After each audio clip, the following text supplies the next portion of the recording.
Everyone, എല്ലാവർക്കും PSC tips and ട്രിക്സിൻ്റെ പുതിയൊരു ക്ലാസ്സിലേക്ക് സ്വാഗതം.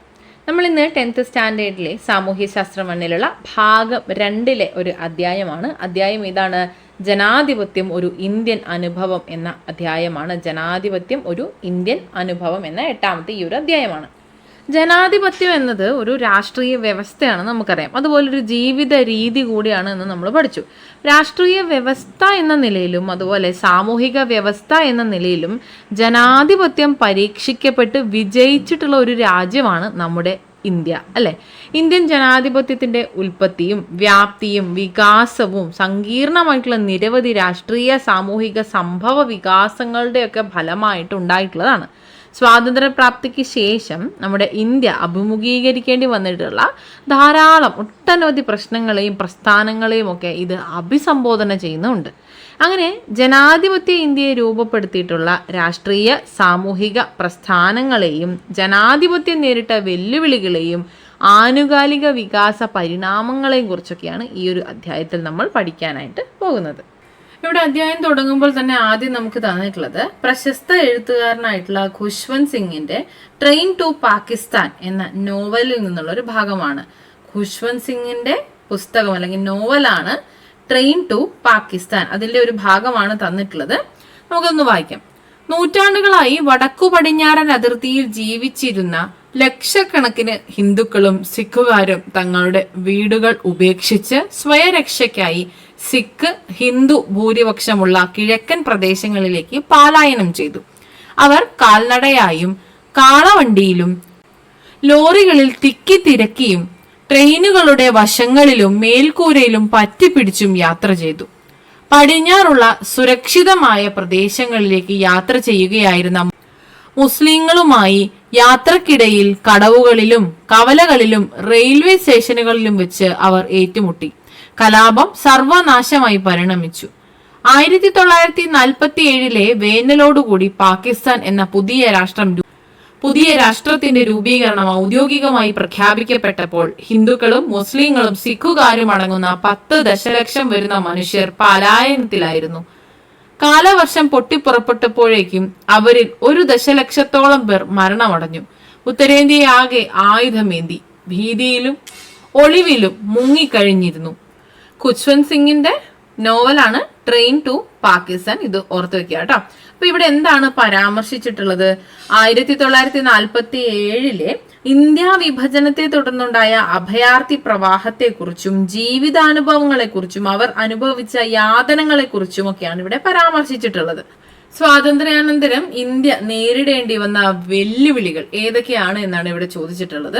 വിഭജനാനന്തര കുടിയേറ്റവും പലായനവും, വിഭജനാനന്തരം രൂക്ഷമായിട്ടുള്ള വർഗീയ കലാപങ്ങൾ ഇന്ത്യയുടെ തെക്കു പടിഞ്ഞാറൻ പ്രദേശങ്ങളിൽ പൊട്ടിപ്പുറപ്പെടുന്നു. കലാപത്തിന്റെ ഫലമായി വിവിധ മതവിഭാഗങ്ങളിലെ ജനങ്ങൾ ഇന്ത്യയിൽ നിന്നും പാകിസ്ഥാനിലേക്കും പാകിസ്ഥാനിൽ നിന്നും ഇന്ത്യയിലേക്കും ഒക്കെ പലായനം ചെയ്തു. ജനങ്ങളുടെ പലായന അനുഭവങ്ങൾ ദുരിതം നിറഞ്ഞതായിരുന്നു. കലാപത്തിന്റെ ഫലമായിട്ട് നിരവധി പേർ മരണമടഞ്ഞു. അപ്പൊ ഇത്തരത്തിൽ വിഭജനാനന്തര കുടിയേറ്റവും പലായനവുമാണ് പ്രധാനമായും നമുക്ക് പറയാവുന്ന ഒരു വെല്ലുവിളി. അതുപോലെ നാട്ടുരാജ്യങ്ങളുടെ സംയോജനം, പൊതു തെരഞ്ഞെടുപ്പിന്റെ സംഘാടനം ഇവയെല്ലാം തന്നെ പ്രധാനപ്പെട്ട വെല്ലുവിളികളാണ്. വിഭജനവും വിഭജനാനന്തര കുടിയേറ്റവും പലായനവും ഇന്ത്യൻ സമൂഹത്തിലെ വലിയ പരിവർത്തനങ്ങൾ സൃഷ്ടിച്ചു. പാകിസ്ഥാനിൽ നിന്നും ഇന്ത്യയിലേക്ക് കുടിയേറ്റവരുടെ പുനരധിവാസം അതത് പ്രദേശങ്ങളിൽ മതപരവും ഭാഷാപരവും സാമൂഹികവും സാമ്പത്തികവുമായ പ്രശ്നങ്ങളൊക്കെ സൃഷ്ടിച്ചു. ഇവയ്ക്ക് രാഷ്ട്രീയ പരിഹാരം കാണേണ്ടത് അനിവാര്യമായിരുന്നു. ഇത്തരത്തിലുള്ള പ്രശ്നങ്ങളൊക്കെ പരിഹരിക്കുന്നതിന് വേണ്ടിയിട്ട് അനവധി നിയമങ്ങളൊക്കെ കൊണ്ടുവന്നിട്ടുണ്ടായിരുന്നു. ഉദാഹരണമാണ് തട്ടിക്കൊണ്ടുപോകപ്പെട്ട വ്യക്തികളുടെ വീണ്ടെടുക്കലും പുനരധിവാസവും നിയമം 1949. അതാണ് ഇവിടെ പറഞ്ഞിട്ടുള്ളത്. Abducted persons recovery and restoration act 1949. പലായനം ചെയ്തവർക്കുള്ള നഷ്ടപരിഹാരവും പുനരധിവാസവും നിയമം 1954. പൗരത്വ നിയമം 1985 തുടങ്ങിയ നിയമങ്ങളൊക്കെ ഈ ഒരു നിയമങ്ങളിലൂടെയൊക്കെ നമ്മുടെ രാജ്യങ്ങൾ ഇത്തരം പ്രശ്നങ്ങൾ ഇവിടെ പറഞ്ഞതുപോലെയുള്ള പ്രശ്നങ്ങളൊക്കെ പരിഹരിക്കുന്നതിനായിട്ട് ശ്രമിച്ചു. ഇതിനു പുറമെ ന്യൂനപക്ഷങ്ങളുടെ അവകാശങ്ങൾ മൗലിക അവകാശങ്ങളായി നമ്മുടെ ഭരണഘടനയിൽ നമ്മൾ ഉൾപ്പെടുത്തി. ഇപ്പൊ മൗലിക അവകാശം പഠിച്ചപ്പോൾ നമ്മളത് കണ്ടിട്ടുണ്ടായിരുന്നു. സ്വതന്ത്ര ഇന്ത്യ നേരിട്ട മറ്റൊരു പ്രധാനപ്പെട്ട വെല്ലുവിളിയായിരുന്നു നാട്ടുരാജ്യങ്ങളുടെ സംയോജനം എന്നത്. നാട്ടുരാജ്യങ്ങളുടെ സംയോജനം. അപ്പൊ താഴെ നൽകിയിട്ടുള്ള 3 കരാറുകളിലൂടെയാണ് സംയോജന പ്രക്രിയ നടപ്പിലാക്കിയിട്ടുള്ളത്. അത് ഏതൊക്കെയാണ്? തൽസ്ഥിതി കരാർ, പ്രവേശന കരാർ, അതുപോലെ സംയോജന കരാർ. തൽസ്ഥിതി കരാർ എന്നാൽ സ്റ്റാൻഡ് സ്റ്റിൽ എഗ്രിമെന്റ്. നാട്ടുരാജ്യങ്ങൾ അവരുടെ നിലവിലെ അവസ്ഥ തുടരണം എന്നതായിരുന്നു ഈ ഒരു കരാറിലെ വ്യവസ്ഥ. ഇതിലൂടെ ഈ രാജ്യങ്ങൾ പാകിസ്ഥാനിൽ ചേരുന്നത് തടയാനായിട്ട് സാധിച്ചു. അതായത് നാട്ടുരാജ്യങ്ങൾ അവരുടെ നിലവിലെ സ്ഥിതി തുടരണം എന്നാണ് തൽസ്ഥിതി, സ്റ്റിൽ സ്റ്റാൻഡ് എഗ്രിമെന്റ് പറയുന്നത്. പ്രവേശന കരാർ, ഇൻസ്ട്രുമെന്റ് ഓഫ് അക്സഷൻ. നാട്ടുരാജ്യങ്ങൾ ഇന്ത്യൻ യൂണിയനിൽ ലയിക്കുന്നതിനുള്ള സമ്മതം നൽകുന്ന കരാറായിരുന്നു പ്രവേശന കരാർ. അതേസമയം ആന്തരിക സ്വയംഭരണത്തിനുള്ള അവകാശം ഇതുപ്രകാരം നാട്ടുരാജ്യങ്ങൾക്ക് അനുവദിക്കുകയും ചെയ്തു. ആന്തരിക സ്വയംഭരണത്തിനുള്ള അവകാശം ലഭിച്ചിട്ടുള്ളതാണ് പ്രവേശന കരാർ, ഇൻസ്ട്രുമെന്റ് ഓഫ് അക്സഷൻ എന്ന് പറയുന്നത്. മൂന്നാമത് സംയോജന കരാർ, മെർജർ എഗ്രിമെന്റ്. നാട്ടുരാജ്യങ്ങൾ പൂർണ്ണമായും ഇന്ത്യൻ യൂണിയനിൽ ചേരുന്നതിനുള്ള കരാറാണ് ഇത്. പ്രവേശന കരാറിൽ ആന്തരിക സ്വയംഭരണത്തിനുള്ള അവകാശം ഉണ്ടായിരുന്നു. ഇവിടെ സംയോജന കരാറിൽ നാട്ടുരാജ്യങ്ങൾ പൂർണ്ണമായിട്ടും ഇന്ത്യൻ യൂണിയനിൽ ചേരണം എന്നുള്ളതായിരുന്നു. ഈ കരാർ പ്രകാരം സ്വയംഭരണ അവകാശം ഇല്ലാതെയാകുന്നു. ഇവിടെ നൽകിയിട്ടുള്ള ഈ സംഭാഷണം നോക്കിയാൽ നിങ്ങൾക്ക് ഇത് കുറച്ചുകൂടെ ക്ലിയർ ആവും. പ്രവേശന കരാറും സംയോജന കരാറും തമ്മിലുള്ള വ്യത്യാസം എന്താണെന്ന് കുട്ടി ചോദിക്കുകയാണ്. പ്രവേശന കരാറിൽ ഒപ്പുവെക്കുന്ന നാട്ടുരാജ്യങ്ങൾ അവരുടെ നിലവിലെ സ്ഥിതി തുടരണമെന്ന് തൽസ്ഥിതി കരാർ പറയുന്നു. ആന്തരിക സ്വയംഭരണത്തിനുള്ള അവകാശം പ്രവേശന കരാറിൽ ഒപ്പുവെക്കുന്ന നാട്ടുരാജ്യത്തിന് ആന്തരിക സ്വയംഭരണം നിലനിർത്താനുള്ള അവകാശം അനുവദിച്ചിരുന്നു. എന്നാൽ സംയോജന കരാർ ഒപ്പുവെക്കുന്നതോടെ സ്വയംഭരണ അവകാശങ്ങൾ ഇല്ലാതെയായി നാട്ടുരാജ്യം പൂർണ്ണമായും ഇന്ത്യൻ യൂണിയനിൽ ലയിക്കുകയാണ് ചെയ്യുന്നത്. അപ്പൊ ഇവിടെ 3 കരാറുകളും തമ്മിലുള്ള വ്യത്യാസം നിങ്ങൾക്ക് കുറച്ചുകൂടെ ക്ലിയർ ആയിട്ടുണ്ടാവും. നാട്ടുരാജ്യങ്ങൾ അവരുടെ നിലവിലെ സ്ഥിതി തുടരണം എന്ന് തൽസ്ഥിതി കരാർ പറയുന്നു. ആന്തരിക സ്വയംഭരണത്തിനുള്ള അവകാശം പ്രവേശന കരാർ നൽകുന്നു. സ്വയംഭരണ അവകാശങ്ങൾ ഇല്ലാതെയാക്കിക്കൊണ്ട് നാട്ടുരാജ്യങ്ങൾ പൂർണ്ണമായും ഇന്ത്യൻ യൂണിയനിൽ ലയിക്കുന്നത് സംയോജന കരാറുമാണ്. ക്ലിയർ അല്ലേ? അപ്പോ ഈ 3 പ്രക്രിയയിലൂടെയാണ്, 3 കരാറുകളിലൂടെയാണ് സംയോജന പ്രക്രിയ നടപ്പിലാക്കപ്പെട്ടിട്ടുണ്ടായിരുന്നത്. സ്വാതന്ത്ര്യലബ്ധിക്ക് ശേഷം ഒരു താൽക്കാലിക സർക്കാരായിരുന്നു ഇന്ത്യയിൽ ഭരണം നടത്തിയിരുന്നത്. ജനാധിപത്യ വ്യവസ്ഥയുടെ സ്ഥാപനത്തിനായി ജനങ്ങളാൽ തിരഞ്ഞെടുക്കപ്പെട്ട ഒരു ഗവൺമെന്റ് ജനങ്ങളാൽ തിരഞ്ഞെടുക്കപ്പെട്ടിട്ടുള്ള ഒരു ഗവൺമെന്റ് ഉണ്ടാകേണ്ടത് ആവശ്യമായിരുന്നു. ഇതിൻ പ്രകാരം സ്വതന്ത്രവും നീതിയുക്തവുമായിട്ടുള്ള തിരഞ്ഞെടുപ്പ് ആവശ്യമായി വന്നു. ഇതിനുവേണ്ടി ഭരണഘടനാനുസൃതമായി 1950 ജനുവരി 25 ഇലക്ഷൻ കമ്മീഷൻ നിലവിൽ വന്നു.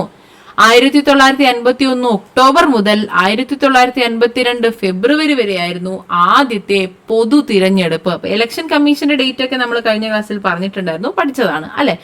1950 ജനുവരി 25 ഇലക്ഷൻ കമ്മീഷൻ. ജനുവരി 25 എന്ത് ദിവസമായിട്ടാണ് നമ്മൾ ആചരിക്കുന്നത്? ഓക്കെ, അതും നമ്മൾ പറഞ്ഞിട്ടുള്ളതാണ്. 1951 ഒക്ടോബർ മുതൽ 1952 ഫെബ്രുവരി വരെയാണ് ആദ്യത്തെ പൊതു തിരഞ്ഞെടുപ്പ് ഉണ്ടായിരുന്നത്.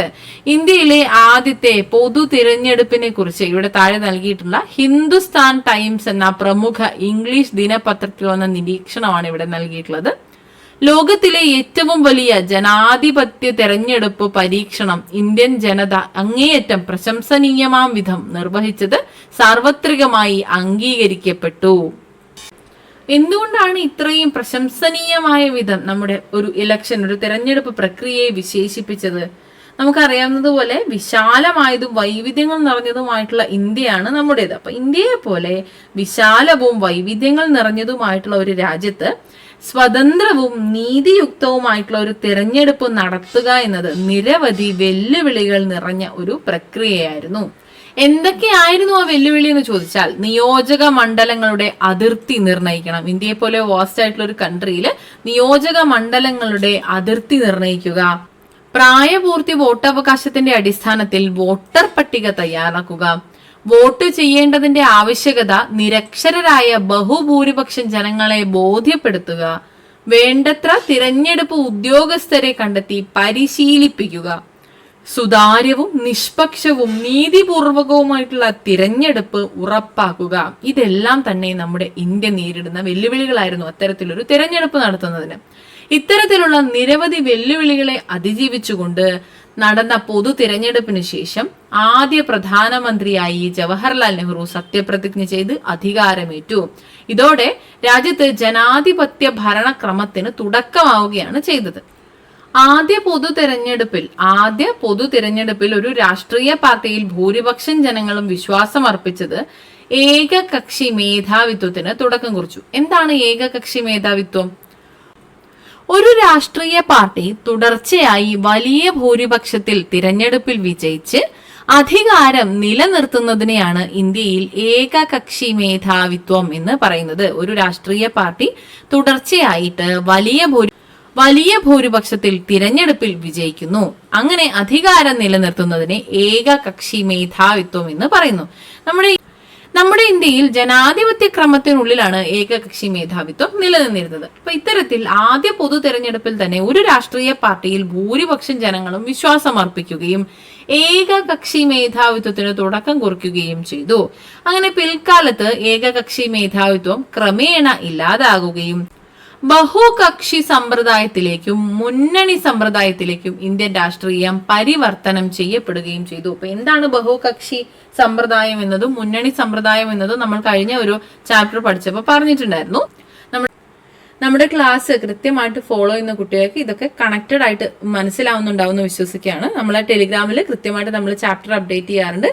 ഒരു പരിധിവരെ നമ്മൾ ഒരേ സബ്ജക്ട് റിലേറ്റഡ് ആയിട്ട് തന്നെയാണ് നമ്മൾ ക്ലാസ്സസ് എടുത്ത് മുന്നോട്ട് പോകുന്നത്. അപ്പോൾ കറക്റ്റായിട്ട് നിങ്ങൾ ടെലിഗ്രാം ഫോളോ ചെയ്യുന്നവർക്ക് ഇത് ഏത് ചാപ്റ്റർ ആണ് എടുത്തതെന്നുള്ളത് കൃത്യമായിട്ട് മനസ്സിലാകും. ഏതൊക്കെ സബ്ജക്ട് ഏതൊക്കെ പോർഷൻ ആയിരിക്കും നാളെ എടുക്കുന്നത് എന്നുള്ള രീതിയിൽ നിങ്ങൾക്ക് ഒരു ഐഡിയ എന്തായാലും കിട്ടുന്നുണ്ടാവും. അപ്പൊ അതുകൊണ്ട് തന്നെ നമ്മൾ ചെറിയ ക്ലാസ്സിൽ നിന്ന് മുകളിലേക്കാണ് എന്നും പഠിച്ചു പോകുന്നത്.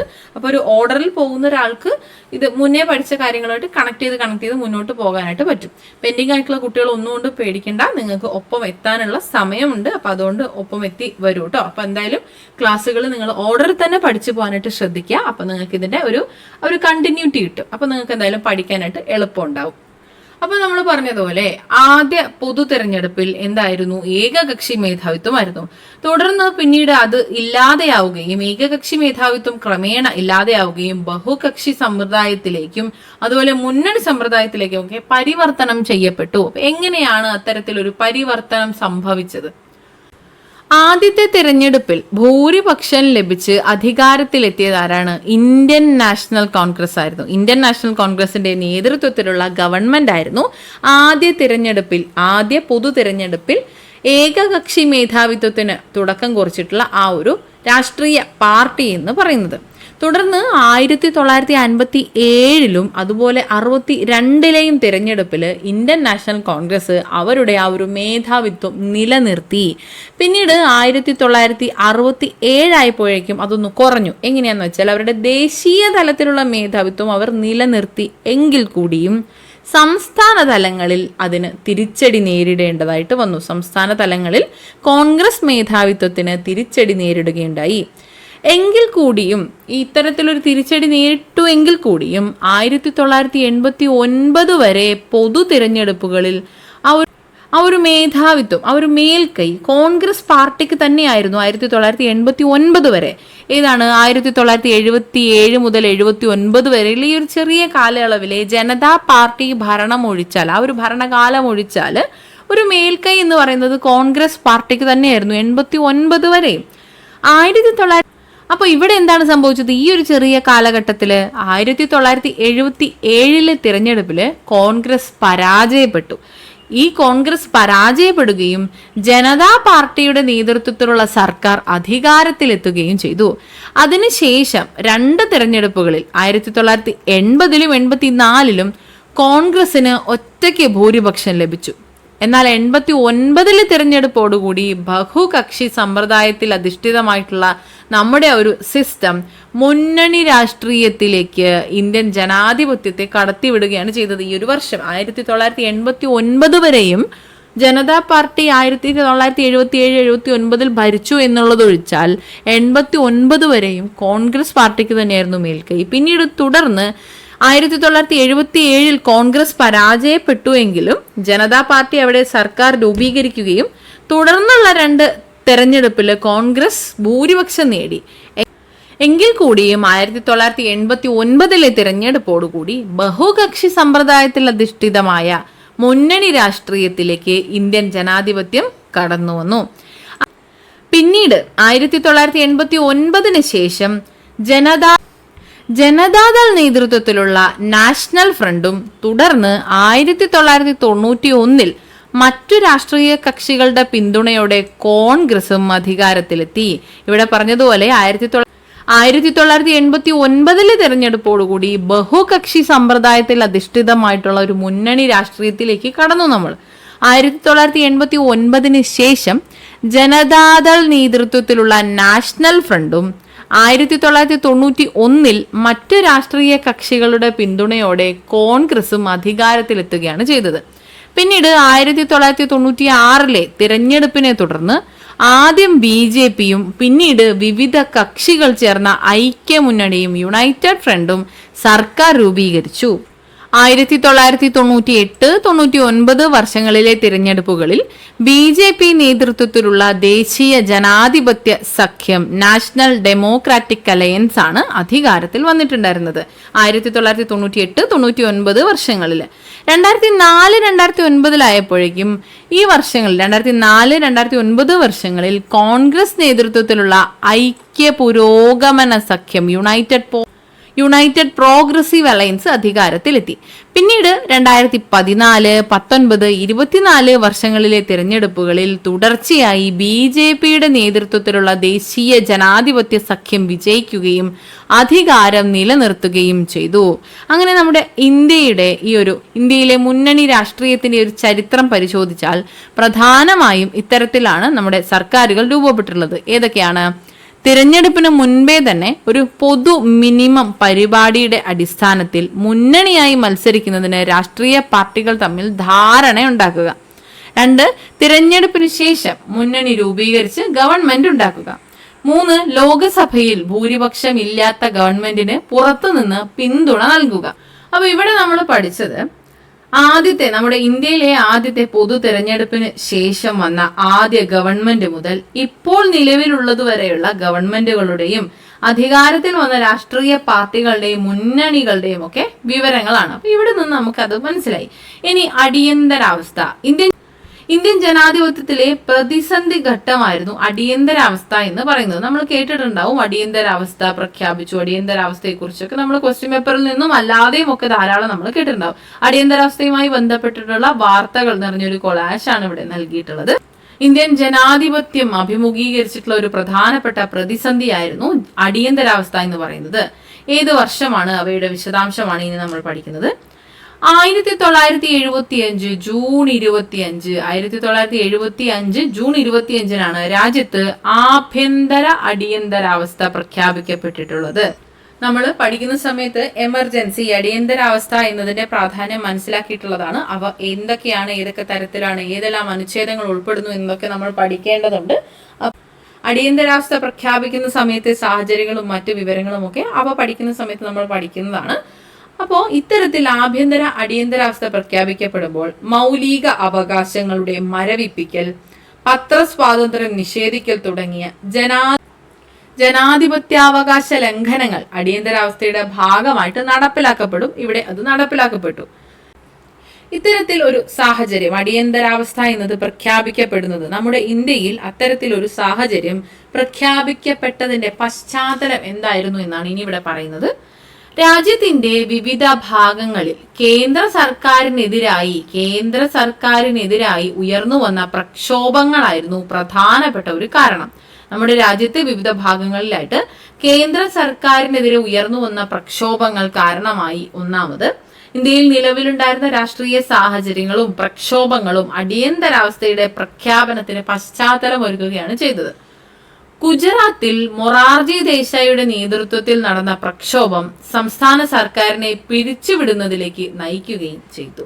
ഇന്ദിരാഗാന്ധിയുടെ തെരഞ്ഞെടുപ്പിന് പ്രതികൂലമായിട്ടുള്ള അലഹബാദ് ഹൈക്കോടതിയുടെ വിധി അടിയന്തരാവസ്ഥ പ്രഖ്യാപിക്കുന്നതിനൊരു കാരണമാവുകയും ചെയ്തു. തുടർന്ന് തിരഞ്ഞെടുപ്പിൽ കോൺഗ്രസ് പരാജയപ്പെട്ടു. ജയപ്രകാശ് നാരായണിന്റെ നേതൃത്വത്തിൽ ബീഹാറിൽ നടന്ന പ്രക്ഷോഭ പരമ്പര ദേശീയ തലത്തിലും സ്വാധീനം ചെലുത്തി. ഇത് കേന്ദ്ര ഗവൺമെന്റിനെതിരെയുള്ള പ്രക്ഷോഭങ്ങൾക്കും കാരണമായി. ഇതുകൂടാതെ 1970കളിൽ നേരിട്ടിട്ടുള്ള സാമ്പത്തിക പ്രതിസന്ധി, ഭക്ഷ്യക്ഷാമം, തൊഴിലില്ലായ്മ ഇവയെല്ലാം തന്നെ ഈ ഒരു പ്രക്ഷോഭങ്ങൾക്ക് കാരണമായി മാറുകയാണ് ചെയ്തത്. ഭരണഘടനയുടെ അനുച്ഛേദം 352 പ്രകാരം 1975 ജൂൺ 25 ആഭ്യന്തര അടിയന്തരാവസ്ഥ പ്രഖ്യാപിക്കപ്പെട്ടു. അടിയന്തരാവസ്ഥയുടെ പ്രഖ്യാപനം ശക്തമായ പ്രക്ഷോഭങ്ങൾക്ക് പിന്നീട് കാരണമാവുകയും 1977 ഈ ഒരു അടിയന്തരാവസ്ഥ പിൻവലിക്കുകയും ചെയ്തത്. തുടർന്നുണ്ടായ തെരഞ്ഞെടുപ്പിൽ കോൺഗ്രസ് പരാജയപ്പെടുകയും ജനതാ പാർട്ടി അധികാരത്തിലെത്തുകയും ചെയ്തു. അടിയന്തരാവസ്ഥ സൃഷ്ടിച്ചിട്ടുള്ള പ്രതിസന്ധികളെ ജനാധിപത്യ മാർഗത്തിലൂടെ ഇന്ത്യൻ ജനത മറികടക്കുകയുമാണ് ചെയ്യുന്നത്. അപ്പൊ ഇവിടെ ആർട്ടിക്കിൾ 352 ഓർക്കുക. ഏത് വർഷമാണ്, ഏത് തീയതിയാണ് എന്നുള്ളത് ഒന്ന് ഓർത്തിരിക്കുക. ഇനി ഈ രാഷ്ട്രീയ പ്രതിസന്ധികൾക്കിടയിലാണ് പ്രധാനമന്ത്രി, ഇപ്പൊ ഇവിടെ പറഞ്ഞതുപോലെയുള്ള രാഷ്ട്രീയ പ്രതിസന്ധികൾ നിലനിൽക്കുന്ന സാഹചര്യത്തിലാണ് ഈ പറഞ്ഞ ഒരു അടിയന്തരാവസ്ഥ നമ്മുടെ ഇന്ത്യയിൽ പ്രഖ്യാപിക്കേണ്ടി വന്നിട്ടുള്ളത്. ഈ രാഷ്ട്രീയ പ്രതിസന്ധികൾക്കിടയിലാണ് പ്രധാനമന്ത്രി ഇന്ദിരാഗാന്ധിക്കെതിരെ അലഹബാദ് ഹൈക്കോടതിയിൽ നിലനിന്നിരുന്ന തിരഞ്ഞെടുപ്പ് കേസിൽ പ്രതികൂലമായിട്ട് വിധി വരുന്നത്. ഈ തിരഞ്ഞെടുപ്പ് റദ്ദ് ചെയ്യപ്പെടുകയും ചെയ്തു. അതോടുകൂടി എന്താണ്, ആ ഒരു തിരഞ്ഞെടുപ്പ് അവിടെ റദ്ദ് ചെയ്യുകയാണ് ചെയ്തത്. വിധിയെ തുടർന്ന് ഇന്ദിരാഗാന്ധി രാജിവെക്കണമെന്നാവശ്യപ്പെട്ടുകൊണ്ട് പ്രതിപക്ഷം പ്രക്ഷോഭം ശക്തമാക്കുകയാണ് ചെയ്തത്. ഇവിടെ പറഞ്ഞതുപോലെ ഈ സാഹചര്യത്തിൽ അലഹബാദ് ഹൈക്കോടതിയിൽ നിലനിന്നിരുന്ന ഒരു തിരഞ്ഞെടുപ്പുമായി ബന്ധപ്പെട്ട കേസിൽ ഇന്ദിരാഗാന്ധിക്ക് എതിരെ പ്രതികൂലമായിട്ട് തന്നെ ഒരു വിധി വരികയും ആ തിരഞ്ഞെടുപ്പ് റദ്ദു ചെയ്യുകയും ചെയ്തു. ഇത്തരത്തിൽ പ്രതികൂലമായിട്ട് വിധി വന്ന സമയത്ത് ഇന്ദിരാഗാന്ധിയുടെ രാജി ആവശ്യപ്പെടുകയാണ് പ്രതിപക്ഷം. ഈ സമയത്താണ് അലഹബാദ് കോടതിയുടെ ആ ഒരു വിധിക്ക് സ്റ്റേ അനുവദിച്ചുകൊണ്ട് സുപ്രീം കോടതിയുടെ വിധി വരുന്നത്. ഈ ഒരു സാഹചര്യം തുടർന്ന് ഈ ഒരു പ്രതിപക്ഷ പ്രക്ഷോഭങ്ങൾ ആഭ്യന്തര സുരക്ഷയ്ക്ക് തന്നെ ഭീഷണിയായി ഉയർന്നു എന്ന കാരണം ആരോപിച്ചുകൊണ്ട് കേന്ദ്ര സർക്കാർ ഭരണഘടനയുടെ അനുച്ഛേദം 352 പ്രകാരം രാജ്യത്ത് ദേശീയ അടിയന്തരാവസ്ഥ പ്രഖ്യാപിച്ചു. ഇത് ക്ലിയർ ആണോ? ഒരു സാഹചര്യം ക്ലിയർ അല്ലേ? ഈ ഒരു ദേശീയ അടിയന്തരാവസ്ഥ പ്രഖ്യാപിക്കുമ്പോൾ എന്താണ് ഒരു വ്യത്യാസം എന്ന് വെച്ചാൽ, ദേശീയ അടിയന്തരാവസ്ഥ ഭരണഘടനയുടെ ഫെഡറൽ വ്യവസ്ഥയെ ഇല്ലാതെയാക്കുകയും കേന്ദ്ര സർക്കാരിൽ അധികാരം കേന്ദ്രീകരിക്കുകയും മൗലികാവകാശങ്ങൾ മരവിപ്പിക്കുകയും കോടതിയുടെ നീതിന്യായ പുനരവലോകന അധികാരമില്ലാതാക്കുകയും ചെയ്യും. ഇത് കൂടാതെ ആ ഒരു സാഹചര്യത്തിൽ അടിയന്തരാവസ്ഥ സാഹചര്യത്തിലുണ്ടായ പ്രത്യാഘാതങ്ങൾ എന്തൊക്കെയാണ്? ഈ ഒരു അടിയന്തരാവസ്ഥയുമായി ബന്ധപ്പെട്ട വിഷയങ്ങൾ പേടിക്കേണ്ട, നമ്മൾ ഇതിനെക്കുറിച്ച് വിശദമായി പഠിക്കുന്ന സാഹചര്യത്തിൽ പഠിക്കുന്നതാണ്. ഇവിടെ തന്നിട്ടുള്ള ഈ ഒരു അടിയന്തരാവസ്ഥ, ഈ അടിയന്തരാവസ്ഥ സാഹചര്യത്തിൽ ഈ അടിയന്തരാവസ്ഥ ഭരണഘടനയുടെ ഫെഡറൽ വ്യവസ്ഥയെ ഇല്ലാതെയാക്കുന്നു, കേന്ദ്ര സർക്കാരിൽ അധികാരം കേന്ദ്രീകരിക്കുകയും അതുപോലെ മൗലികാവകാശങ്ങൾ മരവിപ്പിക്കുകയും കോടതിയുടെ നീതിന്യായ പുനരവലോകന അധികാരം ഇല്ലാതാക്കുകയും ഒക്കെ ചെയ്യുന്നുണ്ട്. എന്താണ് ഈ അടിയന്തരാവസ്ഥ എന്ന് പറയുന്നത്? അടിയന്തരാവസ്ഥ അഥവാ എമർജൻസി എന്ന് പറയുന്നത് യുദ്ധം, ബാഹ്യാക്രമണം, സായുധ കലാപം എന്നിവയാൽ രാജ്യത്തിന്റെ സുരക്ഷയ്ക്ക് ഗുരുതരമായിട്ടുള്ള ഭീഷണി നേരിടുന്ന സാഹചര്യങ്ങളിൽ നടപടികൾ സ്വീകരിക്കുന്നതിന് അടിയന്തരാവസ്ഥ സർക്കാരിന് അധികാരം നൽകുന്നുണ്ട്. ഇത്തരം സാഹചര്യങ്ങളിൽ ഭരണഘടനയുടെ അനുച്ഛേദം 352 പ്രകാരം രാഷ്ട്രപതി പ്രഖ്യാപിക്കുന്ന നിയന്ത്രണങ്ങളാണ് അടിയന്തരാവസ്ഥ എന്ന് പറയുന്നത്. ഇവിടെ അടിയന്തരാവസ്ഥ പ്രഖ്യാപിച്ച സമയത്ത് എന്തൊക്കെയാണ് പ്രശ്നങ്ങൾ ഉണ്ടായത്? പ്രതിപക്ഷ പാർട്ടി നേതാക്കളെ വിചാരണ കൂടാതെ ജയിലിലടച്ചു, പത്രങ്ങൾക്കും വാർത്തകൾക്കും സെൻസർഷിപ്പ് ഏർപ്പെടുത്തി, സാമ്പത്തിക നിയന്ത്രണം ഏർപ്പെടുത്തി. ഇത്തരത്തിലുള്ള ധാരാളം പ്രതിസന്ധികളും പ്രത്യാഘാതങ്ങളും നേരിടേണ്ടതായിട്ട് വന്നു. കടുത്ത നിയന്ത്രണങ്ങളും അടിച്ചമർത്തലുകൾക്കുമിടയിലും അടിയന്തരാവസ്ഥക്കെതിരെ രാജ്യവ്യാപകമായി നിരവധി പ്രക്ഷോഭങ്ങൾ ഉയരുകയുണ്ടായി. അതിനെ തുടർന്ന് 1977 മാർച്ചിൽ അടിയന്തരാവസ്ഥ പിൻവലിക്കുകയും തിരഞ്ഞെടുപ്പ് പ്രഖ്യാപിക്കുകയുമാണ് ചെയ്തത്. ഇങ്ങനെ 1975 ആരംഭിച്ചിട്ടുള്ള ഈ ഒരു അടിയന്തരാവസ്ഥ ഇത്തരത്തിലുള്ള പ്രക്ഷോഭങ്ങളുടെയൊക്കെ ഭാഗമായി, രാജ്യവ്യാപകമായി ഉണ്ടായ പ്രക്ഷോഭങ്ങളുടെ ഭാഗമായി 1977 മാർച്ചിൽ പിൻവലിക്കപ്പെട്ടു.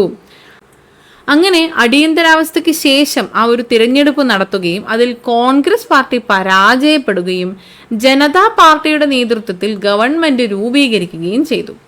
പിന്നീട് അതിനെ തുടർന്ന് മൊറാർജി ദേശായി പ്രധാനമന്ത്രിയാവുകയും ചെയ്തു.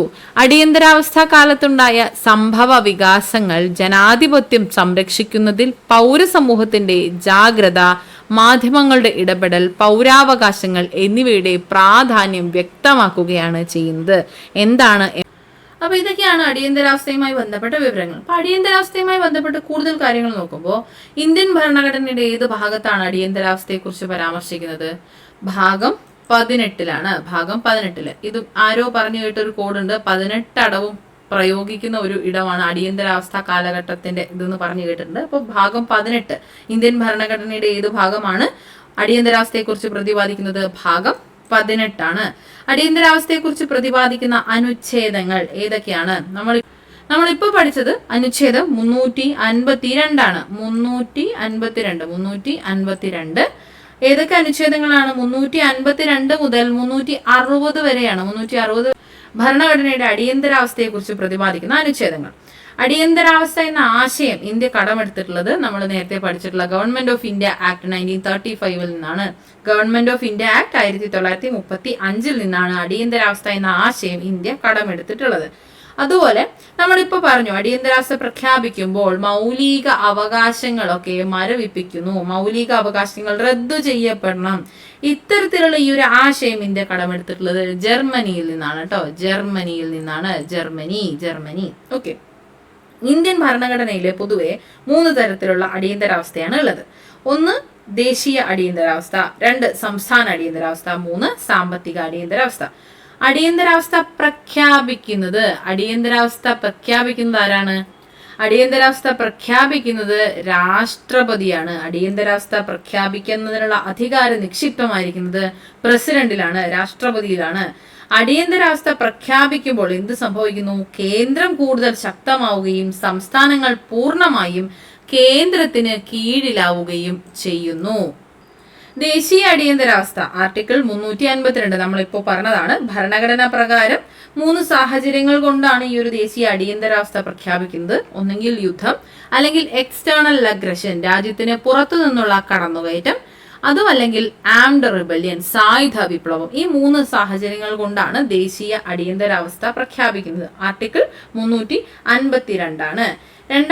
രണ്ടാമത് നമ്മൾ പറഞ്ഞത് സംസ്ഥാന അടിയന്തരാവസ്ഥ, സ്റ്റേറ്റ് എമർജൻസി പ്രതിപാദിക്കുന്ന ആർട്ടിക്കിൾ 356 ആർട്ടിക്കിൾ 356 സംസ്ഥാന അടിയന്തരാവസ്ഥയെ കുറിച്ച് പ്രതിപാദിക്കുന്ന അനുച്ഛേദം 356 356. അടുത്തത് സാമ്പത്തിക അടിയന്തരാവസ്ഥ, ഫൈനാൻഷ്യൽ എമർജൻസിയുടെ ആർട്ടിക്കിൾ 360.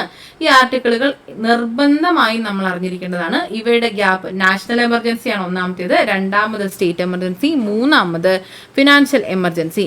ഇവ 3 ആർട്ടിക്കിളും പ്രധാനപ്പെട്ടതാണ്. അപ്പൊ ഇവയ്ക്കിടയിലുള്ള ഗ്യാപ്പ് 4 ആർട്ടിക്കിൾ വെച്ചാണ് ഗ്യാപ്പ് വരുന്നത് എന്ന് വേണമെങ്കിൽ ഓർത്തിരിക്കാവുന്നതാണ് കേട്ടോ.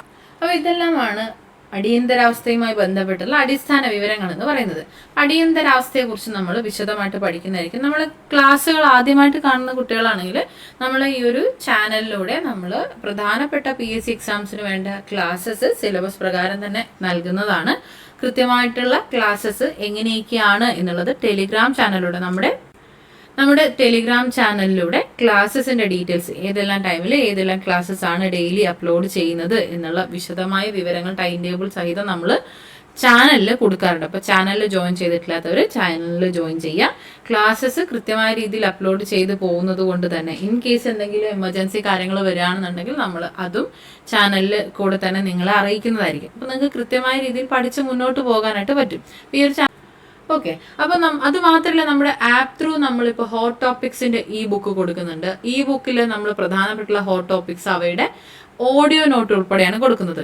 ഇപ്പൊ നമ്മൾ ഈ പഠിക്കുന്നത് ഇപ്പൊ NUSERT സീരീസ് ആണ് നമുക്ക് പോയിക്കൊണ്ടിരിക്കുന്നത്. നമ്മൾ NUSERTയിലെ സബ്ജക്ട് വൈസ് ആയിട്ടുള്ള എല്ലാ അധ്യായങ്ങളുമാണ് നമ്മളിപ്പോൾ പഠിപ്പിച്ചു പോകുന്നത്. നമ്മൾ പ്രധാനപ്പെട്ട ജോഗ്രഫിയും ഹിസ്റ്ററി ചാപ്റ്റേഴ്സ് കംപ്ലീറ്റ് ചെയ്ത് കഴിഞ്ഞു NUSERTയുടെ. ഇതേപോലെ തന്നെ എല്ലാ ദിവസവും ഒരു ചാപ്റ്റർ അല്ലെങ്കിൽ ഒരു ചാപ്റ്ററിന്റെ ഭാഗം എന്നോണമാണ് നമ്മൾ ക്ലാസ് കൊടുക്കുന്നത്. അപ്പോൾ എല്ലാ ദിവസവും കൃത്യമായ രീതിയിൽ നമ്മൾ കണ്ടുപോവുകയാണെങ്കിൽ വലിയ ഭാരമൊന്നും ഇല്ലാതെ തന്നെ നമുക്ക് ഓരോ ദിവസവും ഓരോ പോർഷൻ എന്ന രീതിയിൽ നമുക്ക് കംപ്ലീറ്റ് ചെയ്ത് മുന്നോട്ട് പോകാനായിട്ട് പറ്റും. അങ്ങനെ ഇപ്പോൾ നമ്മൾ ന്യൂ SRT സീരീസിന്റെ ക്ലാസ്സസ് മുന്നോട്ട് പോയിക്കൊണ്ടിരിക്കുകയാണ്. അങ്ങനെ ഈ ഒരു ക്ലാസ്സസ് യൂട്യൂബിലൂടെ നിങ്ങൾ കാണുന്നതിനോടൊപ്പം തന്നെ നിങ്ങൾക്ക് ആപ്പിൽ ഈ ഒരു ന്യൂ SRTയുടെ ബുക്ക് നമ്മൾ പ്രൊവൈഡ് ചെയ്യുന്നുണ്ട്. ബുക്കായിട്ട് നമ്മൾ ന്യൂ SRTയുടെ നമ്മുടെ ആപ്പിലാണ് പ്രൊവൈഡ് ചെയ്യുന്നത്. അപ്പോൾ ആപ്പിൽ അതിനോടൊപ്പം തന്നെ ആ ഒരു ബുക്കിന്റെ ഓഡിയോ നോട്ടും അവൈലബിൾ ആണ്. അപ്പോൾ ഈ ക്ലാസ്സസ് കണ്ട് പഠിച്ച ശേഷം ബുക്ക് റെഫർ ചെയ്യുകയാണെന്നുണ്ടെങ്കിൽ കുറച്ചും കൂടെ എന്താണ് നമ്മൾ പഠിച്ച കാര്യം റിവൈസ് ചെയ്യുന്നതിന് തുല്യമായിരിക്കും. നിങ്ങൾക്ക് അതും യൂസ്ഫുൾ ആയിരിക്കും. യൂസ്ഫുൾ ആവുന്ന വിധത്തിലാണ് നമ്മൾ ക്ലാസ്സസ് ഹോട്ട് ടോപ്പിക് ആയാലും ന്യൂ SRT ആണെങ്കിലും തയ്യാറാക്കുന്നത്. അപ്പോൾ ബുക്ക് മാക്സിമം നിങ്ങൾ യൂട്ടിലൈസ് ചെയ്യാനായിട്ട് ട്രൈ ചെയ്യുക. നിങ്ങളുടെ അഭിപ്രായങ്ങളും മറ്റു കാര്യങ്ങളൊക്കെ അറിയിക്കുക. ഓക്കെ, അപ്പോൾ ഇത്രയാണ് നമ്മളെ ക്ലാസ്സിന്റെയും ആപ്പിന്റെയും ഒക്കെ ഡീറ്റെയിൽസ് എന്ന് പറയുന്നത്. അപ്പോൾ അടിയന്തരാവസ്ഥയെ കുറിച്ച് നമ്മളിവിടെ പറഞ്ഞു നിർത്തി. ഇനി അപ്പൊ ഇത്രയും പ്രശ്നങ്ങളും മറ്റു കാര്യങ്ങളും ഒക്കെ നിറഞ്ഞതായിരുന്നു നമ്മുടെ അടിയന്തരാവസ്ഥ. അപ്പൊ അടിയന്തരാവസ്ഥയെ കുറിച്ചാണ് നമ്മൾ പറഞ്ഞു നിർത്തിയത്. ഇത്രയും അടിയന്തരാവസ്ഥ സൃഷ്ടിച്ചിട്ടുള്ള ഈ ഒരു പ്രതിസന്ധികളെയൊക്കെ ഇന്ത്യൻ ജനത ജനാധിപത്യ മാർഗത്തിലൂടെ മറികടന്നു. ഇത് ഇന്ത്യൻ ജനാധിപത്യത്തിന്റെ ശക്തിയും പ്രാധാന്യവും ഒക്കെ വ്യക്തമാക്കുകയാണ് ചെയ്യുന്നത്. ജനാധിപത്യത്തെ ഹനിക്കുന്ന അടിയന്തരാവസ്ഥ പോലെയുള്ള സാഹചര്യങ്ങൾ ആവർത്തിക്കപ്പെടാതിരിക്കാനുള്ള ജാഗ്രത സൃഷ്ടിക്കുന്നതിന് ഈ അനുഭവങ്ങൾ നമ്മെ സഹായിക്കുകയാണ് ചെയ്യുന്നത്. നമ്മുടെ ഈ ഒരു അധ്യായം പൂർത്തിയായിട്ടില്ല. ഇനിയും നമുക്ക് ഈ ഒരു അധ്യായം പൂർത്തിയാക്കാനായിട്ടുണ്ട്. പക്ഷെ ഇന്നത്തെ ക്ലാസ്സിൽ നമ്മൾ ഇത്രയാണ് ഉൾപ്പെടുത്തുന്നത്. അപ്പൊ ഇവിടെ പറഞ്ഞിട്ടുള്ള കാര്യങ്ങളെല്ലാം തന്നെ കൃത്യമായ രീതിയിൽ പഠിക്കുക. എന്നും പറയുന്നത് പോലെ തന്നെ ഇവിടെ പറഞ്ഞിട്ടുള്ള പോർഷൻ മാത്രമല്ല ഇതിന്റെ പൂർണ്ണ രൂപം എന്ന് പറയുന്നത്. വിശദാംശങ്ങൾ പഠിക്കാനായിട്ടുണ്ട്. അപ്പൊ നോട്ട് പ്രിപ്പയർ ചെയ്യുമ്പോൾ ന്യൂ SRT കംപ്ലീറ്റ് ചെയ്തു എന്നുള്ളത് ഉറപ്പ് വരുത്തുക. ബാക്കിയുള്ള ഭാഗങ്ങൾ ആഡ് ഓൺ ചെയ്ത് എന്തെങ്കിലും പോയിന്റ്സും ക്വസ്റ്റ്യൻ പേപ്പറിൽ നിന്നും മറ്റുമൊക്കെ ലഭിക്കുമ്പോൾ അത് ആഡ് ഓൺ ചെയ്ത് ഇതിനോടൊപ്പം ചേർത്ത് പഠിക്കാനായിട്ട് ശ്രദ്ധിക്കുക. നോട്ട് ഫിസിക്കലായി തന്നെ വേണമെന്ന് നിർബന്ധമൊന്നുമില്ല. നിങ്ങളുടേതായ രീതിയിൽ കൺവീനിയൻ്റ് ആയിട്ടുള്ള രീതിയിൽ നിങ്ങൾക്ക് പഠിക്കാം. അപ്പോൾ പഠിക്കുമ്പോൾ ഇവയെല്ലാം ഉൾപ്പെട്ടിട്ടുണ്ട് എന്നുള്ളത് ഉറപ്പ് വരുത്തുക. ഓക്കെ, അപ്പോൾ എല്ലാവർക്കും താങ്ക് യു സോ മച്ച്. നന്നായിട്ട് പഠിക്കാം കേട്ടോ.